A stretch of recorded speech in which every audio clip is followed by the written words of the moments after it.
I'm Philip Hensher, and I'm here to read from my new collection of short stories, Tales of Persuasion. I have a sort of habit of writing a short story every now and again.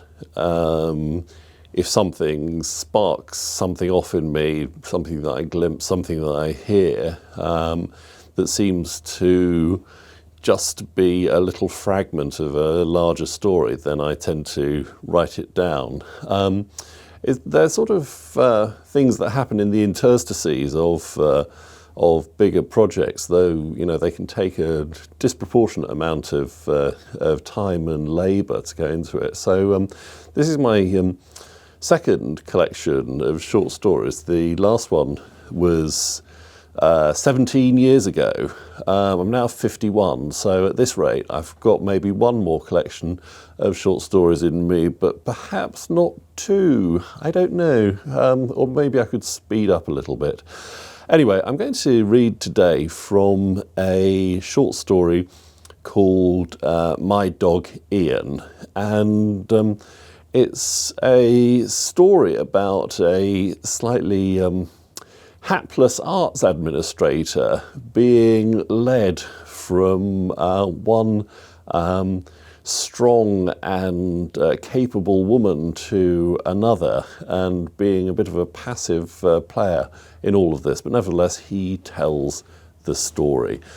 It was a city of 300,000 people, but still it hardly seems surprising that I noticed Sylvia. In that city she was like a panther at a Tupperware party. The society was less extensive than you might imagine. A small Italian woman with expensive accoutrements and an expensive, contemptuous way of standing with her hips jutting forward made herself conspicuous. I had formed the habit of going to concerts in the University Hall every other Friday. The tickets were cheap and the platform just about big enough for an orchestra. The timpanist had to sit beneath the conductor's podium, however, and guess at the beat.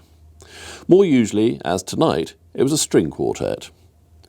In the interval, the audience sat in their seats or clustered in the chilly atrium drinking coffee. It was not a well-dressed audience. You noticed Sylvia. "Have you seen," my colleague Margaret said, "a footballer's wife?" It was a recognised social category in that impoverished northern town with two famous football clubs. It was used for any woman under 30 with a tan and a handbag. "I hope she enjoyed the Webern," Margaret said bitchily. I went to concerts with Margaret. It was no more than that. "I hope so too," I said. After the interval, I took more notice of Sylvia. She was sitting 3 or 4 rows in front of us, on the other side of the aisle. She listened intently to the first 2 movements of the next piece. Then, with a sigh, just as the string quartet was raising its bows, she got up and left, clacking down the central aisle. The string quartet lowered its bows, waited for her to leave. They began to play again. "A bit much for the footballer's wife," Margaret said archly when it was all over. "The bitonal passage can be a little demanding for many music lovers." I wasn't sure, and not just because I didn't know what Margaret meant. To me, those decisive stilettos clacking towards the exit looked much more like someone who only wanted to hear the scherzo of the Ravel string quartet, had come for that, had left when it was done. In fact, Sylvia seemed to attend the university concerts fairly regularly.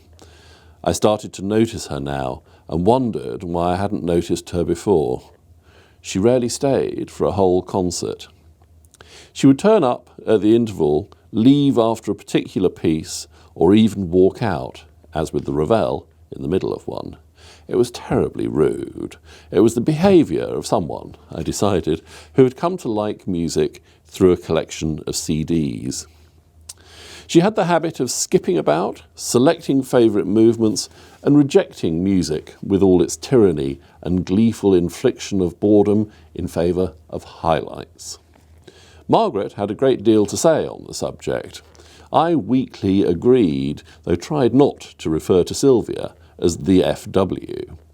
I did not agree with Margaret, as often as she seemed to assume, and sometimes rebelliously thought, as I clapped exhaustedly at the end of some juvenile assault on a great masterpiece, that it might indeed be quite nice to press a fast-forward button as the Diabelli variations grew a little too pleased with themselves.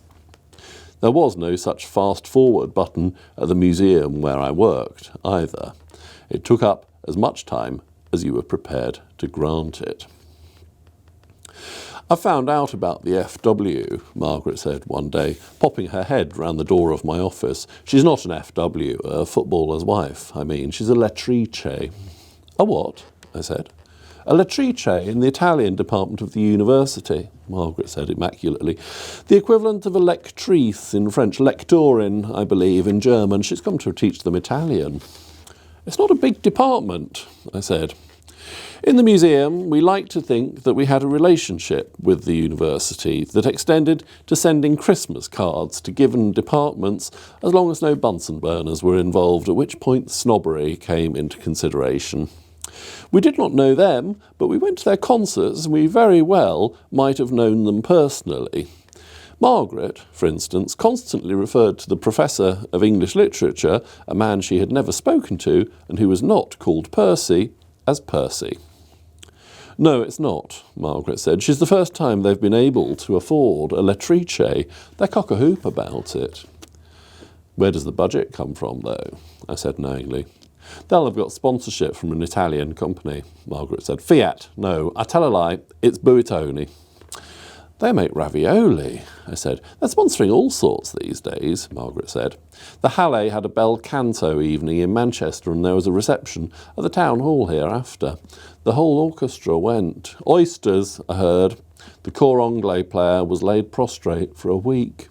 Only to be expected, I said. But they've funded a lettrice for the Italian department here as well, Margaret said. I found out. She's called Sylvia. Do you think they'd be interested in giving us money? Buitoni, I mean. What for? Oh, I don't know. That's your pigeon, isn't it? Something Italian. Futurismo. Let's have a meeting. She's living with the professor of theology. She comes from Cremona. Ah, la bella Italia, she finished, clacking her hands in the shape of imaginary castanets for some inaccurate but festive reason. You've been busy, I said. You know who I mean. The Australian professor of theology. Not that there's more than one, Margaret said, renting a room off him. Must dash. She dashed. As often happens in life, once you've acquired a certain body of information about a thing, a place, a person, it's impossible not to enter into a more active relationship with them. Once Margaret had told me all of this about Sylvia, it was inevitable that I would meet her very soon. It's something to do with the quality of the gaze. Once you know that a woman lives in the spare room of the Australian professor of theology, that she comes from Cremona, a town that, though famous for violin makers, only called up, in my more slapdash mind, the idea of a vast pudding, creamy and lemony at once, a city, more realistically, of pale yellow churches surrounded by a perfectly circular, crimped wall, the warm colour of baked pastry.